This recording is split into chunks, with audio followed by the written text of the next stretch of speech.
आप देख रहे हैं ना उम्र की सीमा हो भाग दो।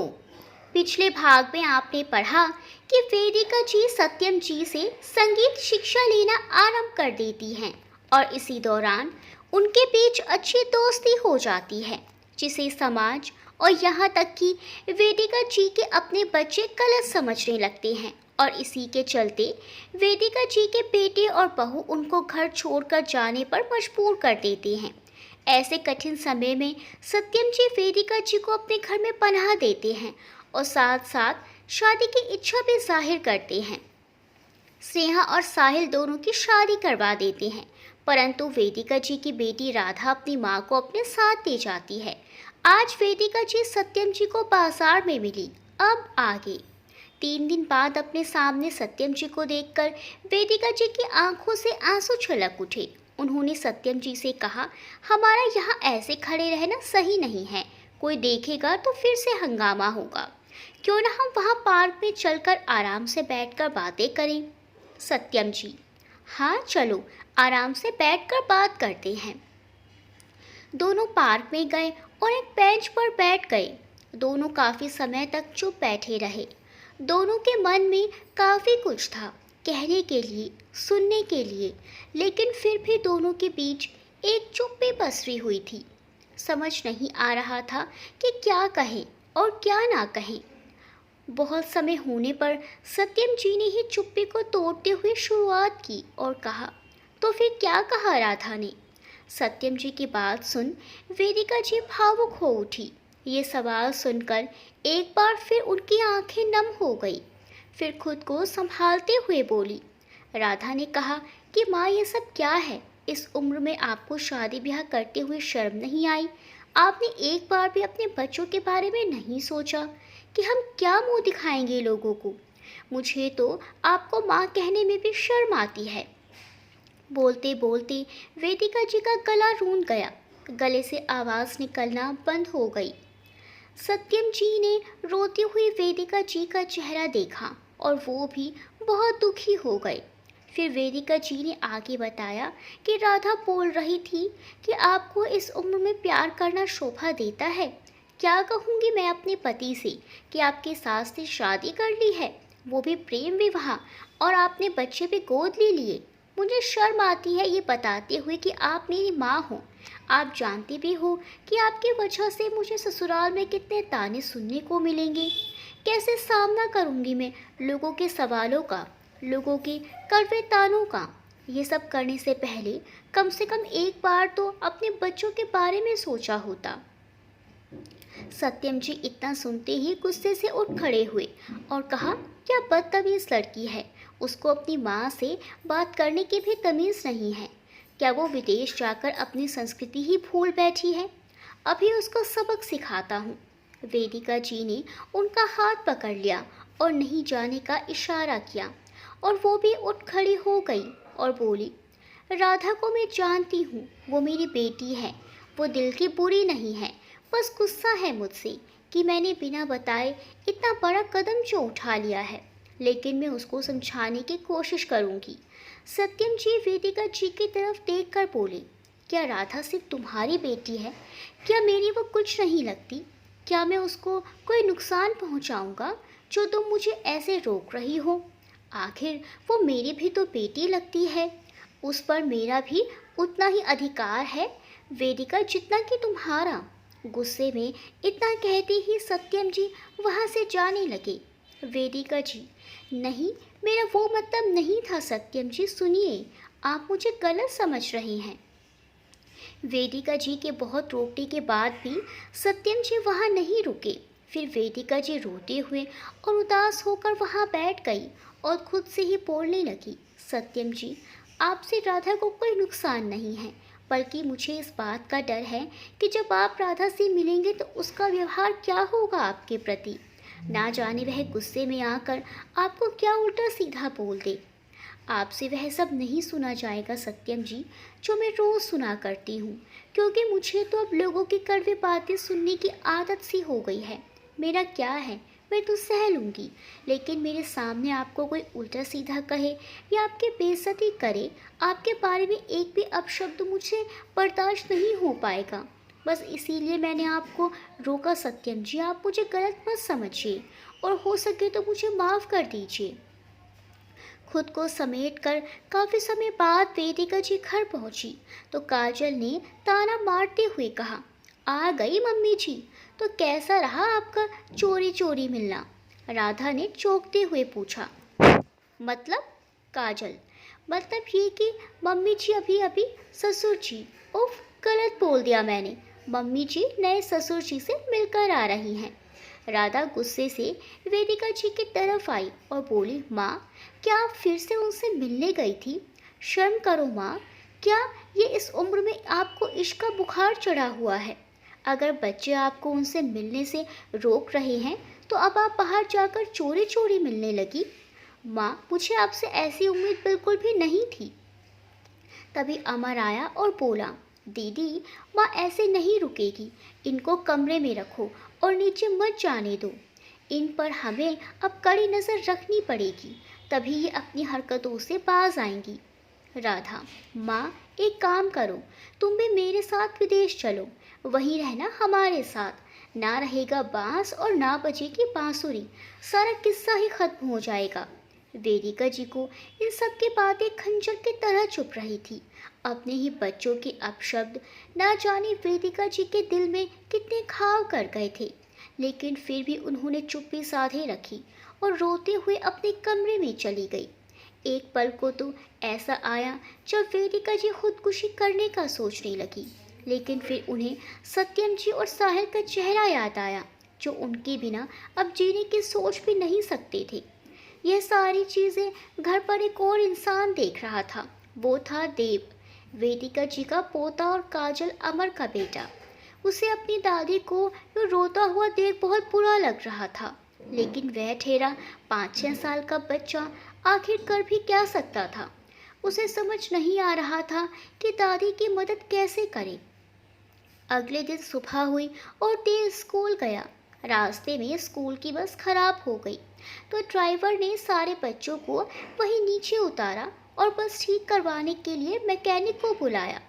इधर से साहिल अपनी मोटरसाइकिल पे जा रहा था, तभी देव की नज़र साहिल पे पड़ी। जब वेदिका जी सत्यम जी के साथ रहने लगी थी तब देव दादी से खेलने के बहाने उनसे मिलने सत्यम जी के घर जाया करता था, इसीलिए वो साहिल को पहचानता था। देव, साहिल चाचू, साहिल चाचू। देव की आवाज़ सुनकर साहिल ने अपनी बाइक रोक दी और ड्राइवर से बात करके उसे अपने साथ स्कूल छोड़ने ले गया। तभी रास्ते में देव ने साहिल को वेदिका जी के साथ क्या क्या हो रहा था वो सब बताया और शाम को सत्यम जी ने भी साहिल को सारी बातें बताई ही थी। साहिल देव को छोड़कर घर गया और सत्यम जी से बोला, अब वो नहीं आएंगी। सत्यम जी, कौन कौन नहीं आएंगी? साहिल, आपकी पत्नी, और कौन?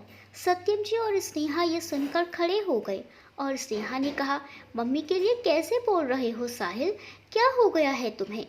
साहिल, स्नेहा तुम चुप करो और हम अपने घर वापस चलते हैं, सामान पैक कर लो। और सर आप प्लीज़ हमारे साथ चलिए, यहाँ रहने से कोई फ़ायदा नहीं है। वो इतना दुख सहकर भी वहाँ रहने को तैयार हैं। वो हमसे प्यार ही नहीं करती, वो सिर्फ अपने बच्चों से ही प्यार करती हैं। और स्नेहा, हम अनाथों का कोई माँ बाप नहीं होता, बेकार में ही हमने अपने मन में गलत फहमी पाल कर बैठे थे। अच्छा है ये गलत फहमी भी आज दूर हो गई है। हम दोनों अनाथ हैं, हमारे कोई माँ बाप नहीं। स्नेहा बिल्कुल भी साहिल का बर्ताव समझ नहीं पा रही थी। इतना मीठा बोलने वाला साहिल इतना कड़वा कैसे बोलने लगा? आखिर उसे हुआ क्या है? दोनों ने साहिल को बहुत समझाया, लेकिन साहिल अपने घर यानी कि स्नेहा और उसने जो फ्लैट लिया था वहाँ जाने की बात कर रहा था। सत्यम जी ने कहा, मैं यहीं रहना चाहता हूँ क्योंकि यहाँ वेदिका और तुम दोनों की बहुत सारी यादें हैं जो मेरी बाकी की ज़िंदगी जीने के लिए काफ़ी हैं। कभी मैंने प्यार महसूस नहीं किया, कभी मुझे किसी का प्यार नहीं मिला। जब मैं 10 साल का था तब मेरे पिताजी मुझे छोड़कर चल बसे। मेरी माँ ने जैसे तैसे मेहनत मजदूरी करके मुझे बड़ा किया, फिर वह भी मुझे छोड़कर भगवान के पास चली गई। शादी के बाद पत्नी का प्रेम भी मेरे नसीब में नहीं था। मुझे भगवान ने संतान के सुख से भी वंचित रखा। मैंने अपने जीवन में कभी जाना ही नहीं कि प्यार क्या होता है, लेकिन वेदिका से मिलने के बाद सब बदल सा गया। पहली बार मुझे महसूस हुआ कि मेरे सीने में भी दिल है। तुम्हारे पापा कहने के बाद जैसे एक नया जन्म हुआ मेरा। लेकिन आज तुम्हारा सर कहना चुभता है बेटा। साहिल भी सत्यम जी को देखकर रो पड़ा और बोला, वो नहीं आएंगी पापा, आप हमारे साथ चलिए, क्योंकि उनकी यादें और याद दिलाती हैं। अब मुझसे माँ के बिना इस घर में अकेले नहीं रहा जाएगा। सत्यम जी ने साहिल को गले से लगाकर कहा, तू जा बेटा, मैं कुछ दिन बाद आ जाऊंगा। बस एक बार उसके मुंह से सुनना चाहता हूँ कि वो अब यहाँ नहीं आएगी। साहिल, ठीक है, फिर आज से 2 महीने बाद मैं आपको लेने आऊँगा। एक बार फिर जिंदगी ने उनको ऐसे मोड़ पर लाकर खड़ा कर दिया है जहाँ दूर दूर तक उनका कोई सहारा, कोई अपना नज़र नहीं आ रहा है। अचानक से खुद को फिर से अकेला पाकर सत्यम जी दुखी हो गए। कल तक वेदिका जी, स्नेहा और साहिल के होने से जो घर घर लगने लगा था, आज उन तीनों के बिना घर की वही दीवारें उन्हें खाने को दौड़ रही थी। घर के एक एक कोने में बैठकर उन्होंने वेदिका जी, साहिल और स्नेहा को महसूस करना चाहा, लेकिन उनके दिल को अब सुकून कहाँ था। शाम को बच्चे भी संगीत सीखने आए, लेकिन सत्यम जी को उनके साथ भी अच्छा महसूस नहीं हुआ। अंत में उन्होंने वेदिका जी से बात करने की ठानी और जा पहुँचे उनके घर। उस समय कुछ शाम के 6 बज रही थी और वेदिका जी के घर में सब घर पे ही थे। राधा और अमर और उसकी पत्नी काजल, सब लोग हॉल में बैठे बातें कर रहे थे। देव अपने कमरे में पढ़ाई कर रहा था और वेदिका जी अकेले अपने कमरे में बैठी हुई थी। सत्यम जी ने दरवाज़ा खटखटाया तो अमर ने गेट खोला और सामने सत्यम जी को खड़ा देख गुस्सा करने लगा।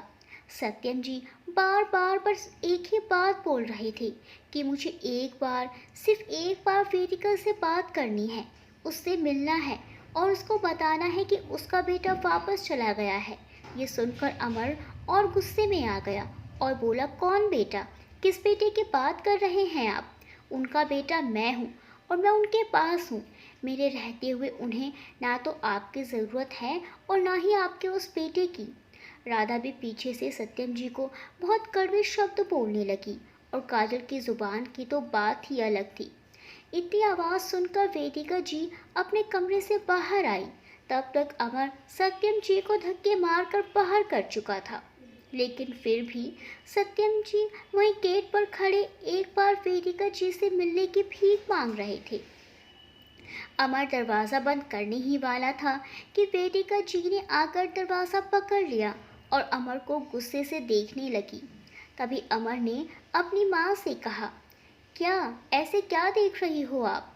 ये सब आपकी वजह से हो रहा है। ये आपने इस समय हमारे गेट पे खड़ा है, ये देखकर लोग क्या बोलेंगे, सोचा है कभी आपने? वेदिका जी बस अपने बेटे की तरफ देखती रही। तभी राधा ने कहा, क्या माँ, अभी भी आपको शर्म नहीं आ रही है? और कितनी बेइज्जती करवाएंगी आप हमारी? वेदिका जी ने अपने बेटे की तरफ देखकर कहा, मैं जब चाहूँ यहाँ से जा सकती हूँ। हमारी शादी चोरी से नहीं हुई है, हमने कोर्ट मैरिज की है, इसीलिए मैं कानूनन इनकी पत्नी हूँ। लेकिन मैं सिर्फ तुम लोगों के बोलने पर तुम्हारे साथ क्यों हूँ, ये तो तुम भी अच्छे से जानते हो। ये सुनकर अमर और काजल और राधा तीनों चुप हो गए। फिर वेदिका जी ने सत्यम जी की तरफ देखा, जो अपना सर नीचे किए खड़े थे। उनकी इतनी बेइज्जती होने के बाद भी वो सिर्फ एक बार वेदिका जी से मिलना चाहते थे। वेदिका जी ने सत्यम जी को अंदर बुलाया और कहा, क्या ज़रूरत थी अभी ऐसे आने की? मैं आपसे मिलने आती कुछ दिनों में। मैं जानती थी मेरे बच्चे आपके साथ अच्छा व्यवहार नहीं करेंगे, इसीलिए मैं आपको यहाँ आने से मना करती रही। आपके बारे में एक गलत शब्द भी मैं बर्दाश्त नहीं कर सकती हूँ। सत्यम जी दुखी स्वर में, हमारा घर बिखर गया वेदिका, मैं बिखर गया। पहले अकेले रहने की आदत थी, लेकिन अब अकेले नहीं रहा जाता। सब मुझे छोड़कर चले गए हैं। आखिर मेरी गलती क्या है? वेदिका जी हैरान होते हुए। अकेले मतलब? बच्चे कहाँ गए? वो दोनों तो हैं ना? माना कि काम करने बाहर जाते होंगे, लेकिन फिर तो आ ही जाते होंगे ना? और साहिल तो नौकरी नहीं करना चाहता था, फिर उसने नौकरी कैसे कर ली? वेदिका जी, इन बातों का सत्यम जी ने कोई जवाब नहीं दिया। जवाब तो उनकी आंखों से लगातार बहते आंसू दे ही रहे थे। सत्यम जी की आंखों में आंसू देखकर वेदिका जी ने उनसे पूछा, सत्यम जी, क्या हुआ? आप बताइए, मुझे घबराहट सी हो रही है आपको ऐसे देखकर। आखिर हुआ क्या है? बच्चे गए कहाँ? सत्यम जी नम आवाज़ में बोले, साहिल और स्नेहा घर छोड़कर चले गए वेदिका। साहिल ने मुझे भी अपने साथ चलने को कहा, लेकिन मैं नहीं गया। अब तुम ही बताओ, मैं तुम लोगों के बिना कैसे रहूं? मुझे वो घर खाने को दौड़ता है। अंदर बाहर जहाँ भी जाता हूँ, मुझे तुम्हारी बातें, तुम्हारी हंसी की खिलखिलाहट महसूस होती है। वेदिका जी साहिल से बहुत प्यार करती थी, और ये सुनकर वेदिका जी बहुत उदास हो गई और बोली, चला गया मतलब? कहाँ चला गया? सत्यम जी, साहिल ने कहा कि अब तुम वापस नहीं आओगी। उसका कहना है कि सबके लिए अपने बच्चे ही ज़्यादा महत्वपूर्ण होते हैं, इसीलिए तुम अपने बच्चों के पास चली आई हो। तुम्हें उनसे नहीं, बल्कि अपने सगे बच्चों से ज़्यादा प्रेम है। यह सब सुनकर वेदिका जी अपने आप को रोक ना पाए और उनकी आंखों से आंसू बहने लगे। रूंधे हुए गले से उन्होंने सत्यम जी की तरफ देखते हुए कहा, क्या आप भी मेरे बारे में ऐसा ही सोचते हैं? सत्यम जी ने वेदिका जी की आंखों में देखा और कहा, नहीं, मैं जानता हूँ कि कुछ कारण हैं तुम्हारे यहाँ रहने के पीछे। उतने में वहाँ राधा आ गई और बोली, चलिए जाइए यहाँ से आप, 7 बज गए हैं, घर जाइए अब। सत्यम जी चुपचाप वहाँ से उठे और चले गए। रात के 11 बज रहे थे और वेदिका जी के घर पर सब खाना पीना खाकर सो गए थे। तभी वेदिका जी अपने घर से चुपके से निकली और धीरे से दरवाजे को बंद किया और सीधा सत्यम जी के घर जा पहुंची। वहां जाकर वेदिका जी ने धीरे से गेट पर लगी कुंडी बजाई। सत्यम जी ने आवाज़ सुनी और खड़ी की तरफ देखा। फिर उन्होंने गेट खोला और सामने वेदिका जी को खड़ा देखकर बहुत खुश हो गए। सत्यम जी खुशी से बोले, वेदिका तुम? लेकिन तुम इस समय क्यों आए हो? वेदिका जी धीमी आवाज़ में बोली, हाँ, मैं अंदर आ जाऊं? सत्यम जी, हाँ आओ ना, अपने घर में तुम्हें इजाज़त की ज़रूरत नहीं है।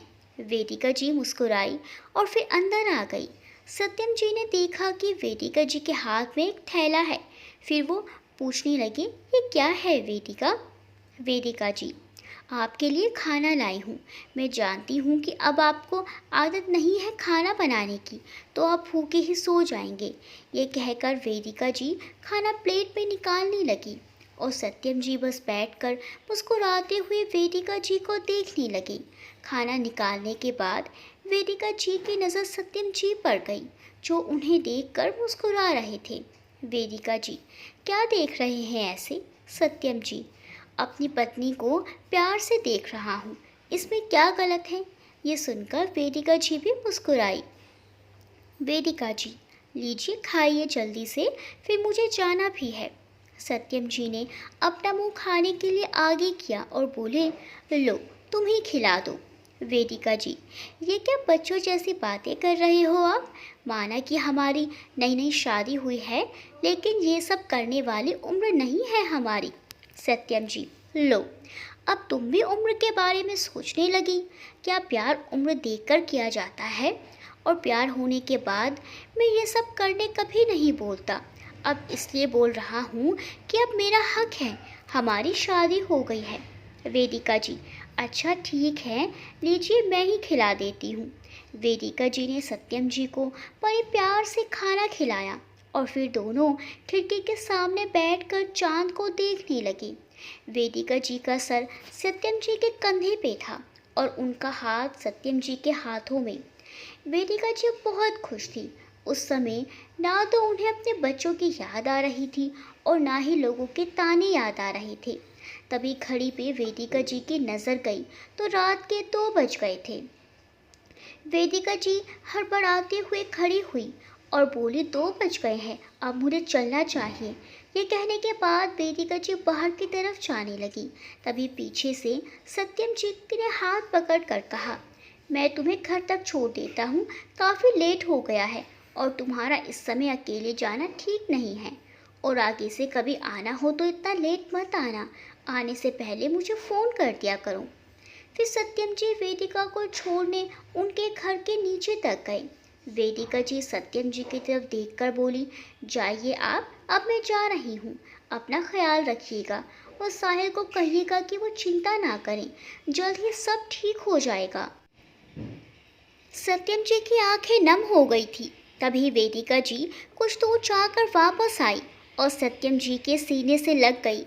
सत्यम जी ने भी उन्हें कसकर अपने सीने से लगा लिया। सत्यम जी को ऐसा लग रहा था जैसे उनसे उनकी कोई कीमती चीज़ छीनने की कोशिश कर रहा है। सत्यम जी वेदिका जी को जाने नहीं देना चाहते थे। जाना तो वेदिका जी भी नहीं चाहती थी, लेकिन सत्यम जी को काफ़ी समझाने के बाद वो घर वापस चली गई। अगले दिन सुबह हुई और वेदिका जी हमेशा की तरह सुबह तैयार होकर बैठी थी। घर के काम वैसे भी नौकरानी ही किया करती थी। आज के दिन अमर और काजल की भी छुट्टी थी, दोनों घर पर ही थे। वेदिका जी को सत्यम जी के लिए खाना ले जाना था, लेकिन वो कैसे खाना ले जाए ये वो समझ नहीं पा रही थी। तभी गेट पर डाकिया आया और वेदिका जी ने जाकर गेट खोला तो उस डाकिये ने एक लिफाफा दिया और कहा, राधा के नाम पर है। ये लिफाफा लेकर वेदिका जी राधा के पास गई और उसको लिफाफा थमा दिया। राधा ने लिफाफा खोला और उसे देखकर वो नीचे बैठ गई और रोने लगी। लिफाफा भी उसके हाथ से नीचे गिर गया। वह अपनी जगह जड़ सी हो गई। तभी रोने की आवाज़ सुनकर वहाँ पर काजल और अमर भी आ गए और पूछने लगे कि क्या हुआ। वेदिका जी ने गिरा हुआ पत्र उठाया तो देखा कि वो डाइवोर्स पेपर है जो अनिल यानी राधा के पति ने राधा को भेजा था। राधा अपने बच्चे करण को पकड़कर रोने लगी।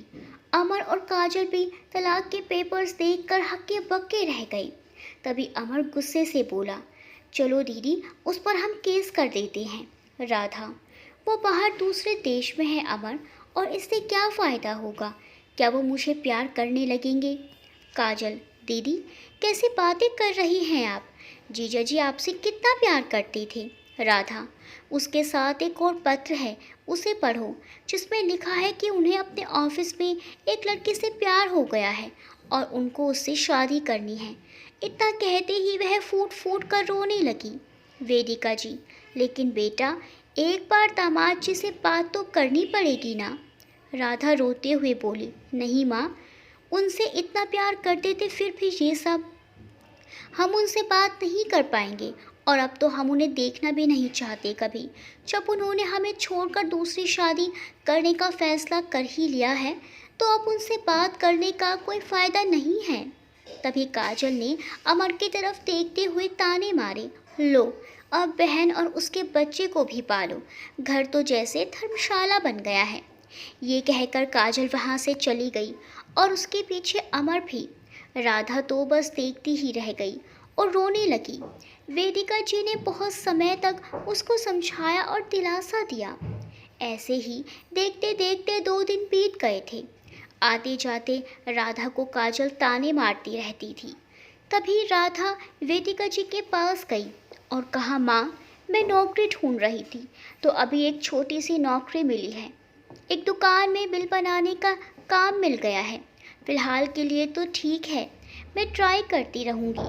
भगवान से उम्मीद है कि मुझे मेरी क्वालिफ़िकेशन के हिसाब से नौकरी ज़रूर मिलेगी। अब मैंने एक घर भी किराए पर देखा है। मैं अब यहाँ से चली जाऊँगी। मैं किसी पर भी बोझ नहीं बनना चाहती हूँ माँ। वेदिका जी, बेटा नहीं, तुम यहीं रहो, ये घर तेरा भी है बेटा। और तू काजल की बातों पर ध्यान मत दे, तू अकेले सब कैसे संभालेगी बेटा। राधा, माँ, मुझे जाने दो, इसी में सबकी भलाई है। वेदिका जी ने फिर कुछ नहीं कहा और अगले ही दिन राधा अपने बेटे करण के साथ अपने किराए के मकान में चली गई। वो रूम बहुत छोटा था, लेकिन इतनी जल्दी राधा को अच्छी नौकरी कहाँ से मिलती। उसी शाम वेदिका जी दूध लाने नीचे गई। तभी वहाँ दुकान पर सत्यम जी खड़े दिखे। वेदिका जी, सत्यम जी आप कहाँ? सत्यम जी ने पीछे देखा और खुश हो गए और बोले, वेदिका कैसी हो? बहुत दिन से तुम मिली नहीं। तभी वेदिका जी ने सत्यम जी को राधा के साथ बीती सारी बातें बताई। सत्यम जी, ऐसे कैसे वो अपनी पत्नी और बच्चे को छोड़कर दूसरी शादी कर सकता है? ये तो हमारी राधा के साथ सरासर अन्याय है। पर तुम चिंता मत करो वेदिका, सब ठीक हो जाएगा। हम मिलकर कोई ना कोई हल ज़रूर निकाल लेंगे। अगर तुम कहो तो मैं राधा को अपने घर ले आता हूँ। वेदिका जी, नहीं, वो आपके पास नहीं आएगी। और मैं भी ये नहीं चाहती कि मेरी वजह से और मेरे बच्चों की वजह से आपको कोई और तकलीफ़ हो। सत्यम जी, ऐसा ना बोलो वेदिका, वो मेरी भी बेटी है। हम कुछ न कुछ ज़रूर सोचेंगे उसके लिए। कहते हुए उनकी आंखों से आंसू निकल रहे थे। वेदिका जी ने अपना हाथ बढ़ाया और उनके आंसू हटाते हुए बोली, मेरा मतलब वो नहीं था, मुझे माफ़ कर दीजिए। सत्यम जी फिर अपना चेहरा वेदिका जी की तरफ से फेरते हुए खड़े हो गए और वहाँ से जाने लगे। तभी वेदिका जी ने पीछे से उनका हाथ पकड़ लिया और बोली, मुझे माफ़ कर दीजिए, मेरा मतलब वो नहीं था। मैंने खुद को आपसे अलग कभी भी नहीं समझा है और मेरा मतलब ये था कि मैं अब आपको तकलीफ़ में नहीं देख सकती हूँ। मेरे बच्चों पर मेरा हक भी नहीं है, तो मैं उन्हें आपके बच्चे कैसे कह दूँ?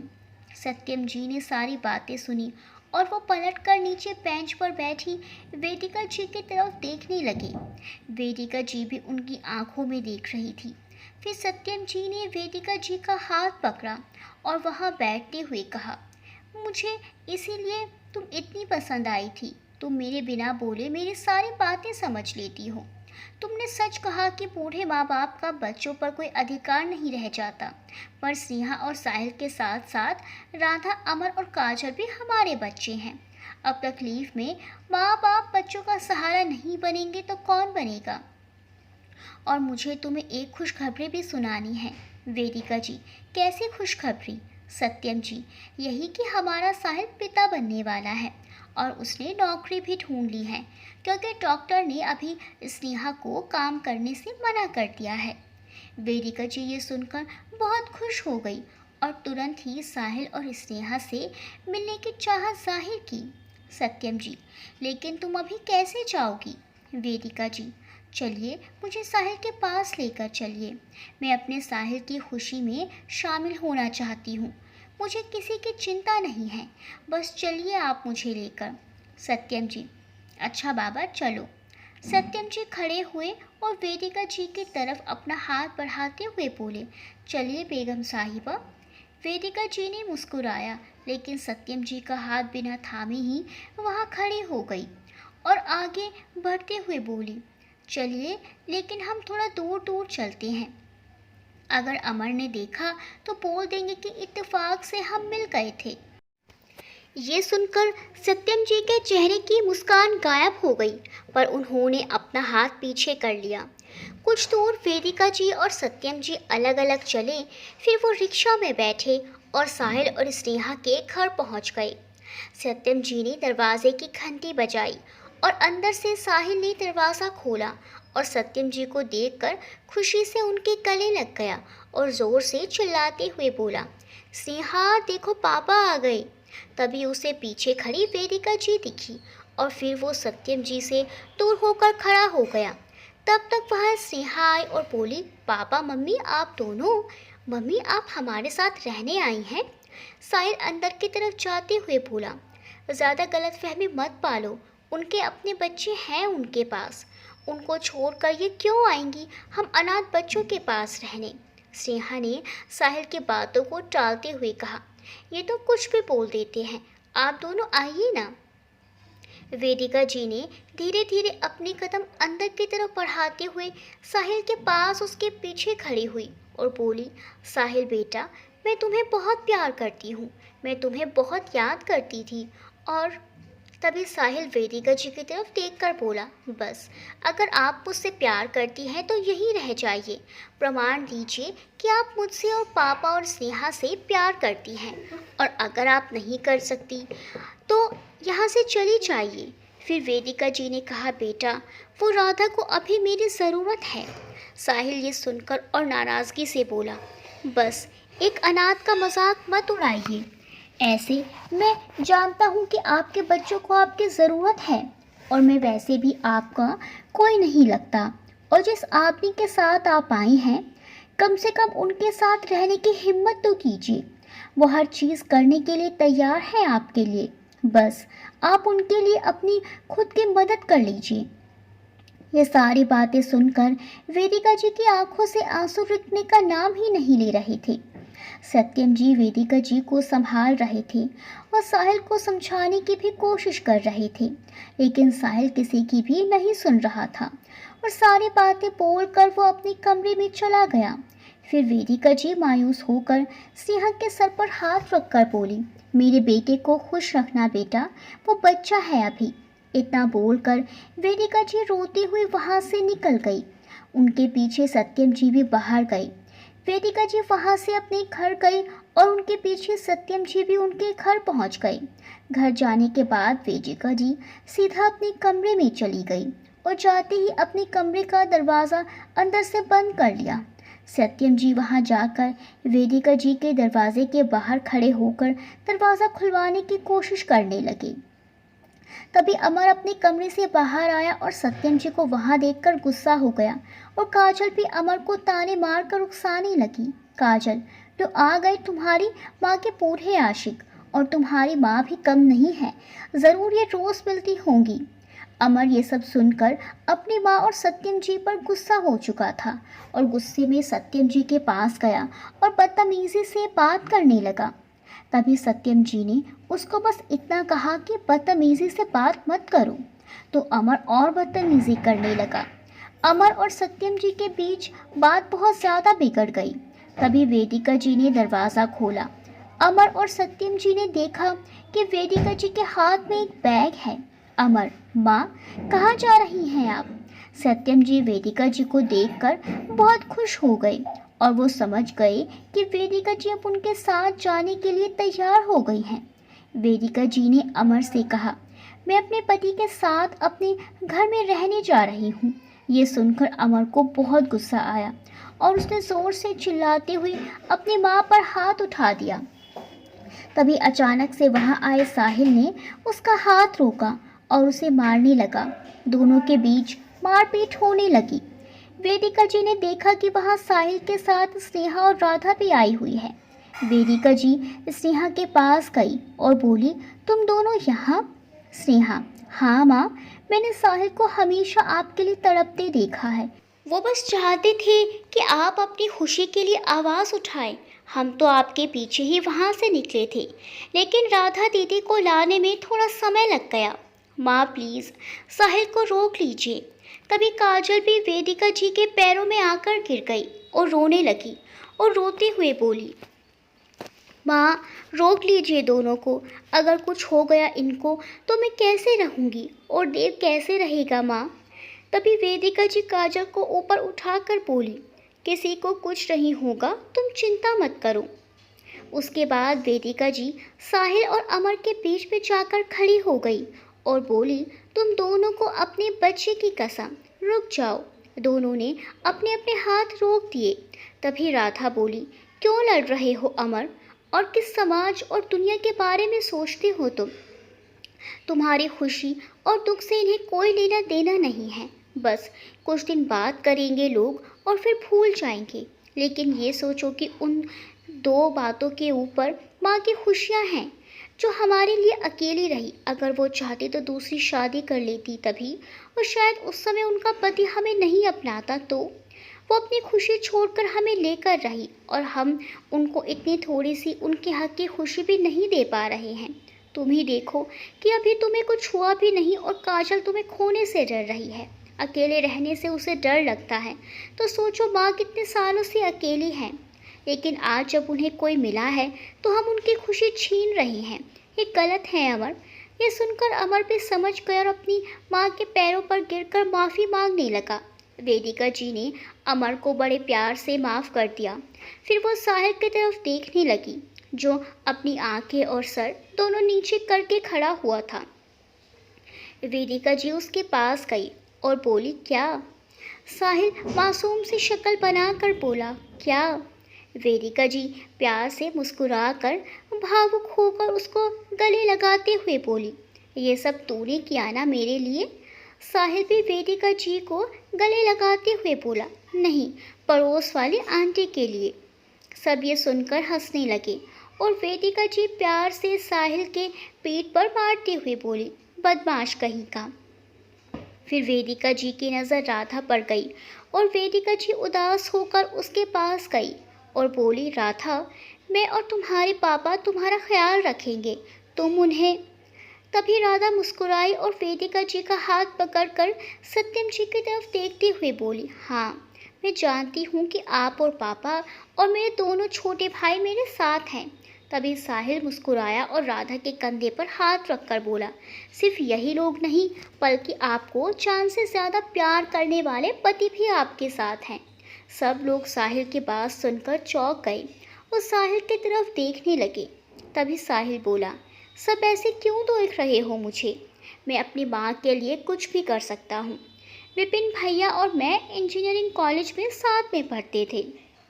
वो मेरे सीनियर थे, लेकिन मुझे बहुत प्यार करते थे, मुझे अपना भाई मानते थे। एक दिन मैं माँ से मिलने आया था तो राधा दीदी को मैंने देखा तो मैं पहचान गया कि ये उनकी ही पत्नी है। क्योंकि उनकी शादी में मैं नहीं जा पाया था, लेकिन उन्होंने मुझे तस्वीर भेजी थी। तभी मैंने उनको सारी बातें बताई और उनसे मदद मांगी और उन्होंने मुझे मना कर दिया ये सब करने से, क्योंकि वो राधा दीदी से बहुत प्यार करते हैं। लेकिन बहुत ज़्यादा मनाने पर वो मान गए और जैसा मैंने कहा वो वैसा करते गए। राधा दीदी, मुझे माफ़ कर दीजिए। ये लीजिए कि टिकट आपके और आपके बच्चे की, और वापस अपने पति के पास जाइए, वो आपका इंतज़ार कर रहे हैं। राधा ये सब सुनकर बहुत खुश हो गई और जल्दी से साहिल के हाथों से अपना टिकट ले लिया और साहिल के चेहरे पर हाथ रखकर बोली, ये सब जो तुमने किया है ये हमें अपनी माँ के लिए करना चाहिए था, पर अफसोस कि हम अपनी माँ की खुशियों को दरकिनार कर समाज के बारे में सोचते रहे। साहिल, अभी तो आपने कहा कि मैं आपका छोटा भाई हूँ और अगर इतना रोइएगा तो विपिन भैया मुझे मारेंगे। राधा मुस्कुराने लगी और उसके गालों पर थपथपाते हुए बोली, भैया नहीं, जीजू बोल उनको। सब हंसने और मुस्कुराने लगे और खुश हो गए। सत्यम जी और वेदिका जी भी एक हो गई। लेकिन अब सारे बच्चों में वेदिका जी साहिल को ही बहुत ज़्यादा प्यार करती थी, क्योंकि साहिल हमेशा वेदिका जी के साथ ही रहता था और जब बाहर जाता था तो बार बार फ़ोन करता रहता था। वेदिका जी अब सत्यम जी, साहिल और स्नेहा के साथ अपने घर में रहती थी। रविवार के दिन सारा परिवार एक साथ मिलकर समय बिताता था और राधा वीडियो कॉल पर रविवार को सबके साथ बातें किया करती थी। अब सब सही हो गया था। वेदिका जी अब सबके सामने सत्यम जी का हाथ पकड़ कर चलती थी। दोस्तों, सत्यम जी और वेदिका जी का सफ़रनामा आपको कैसा लगा, कमेंट करके ज़रूर बताइए। वीडियो को लाइक करना बिल्कुल मत भूलिए। मिलते हैं अगली वीडियो में एक अच्छी सी कहानी के साथ। तब तक के लिए बाय बाय।